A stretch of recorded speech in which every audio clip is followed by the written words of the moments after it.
இன்பத் துன்பம் எல்லாமே இருவருக்கும்.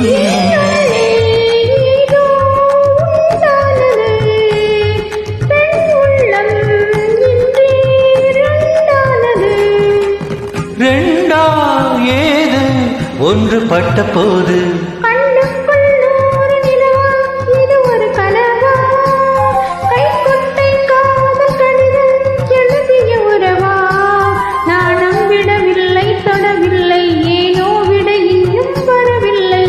ஐயர் வந்து சொல்லும் தேதியில் தான் வார்த்தை வருமா?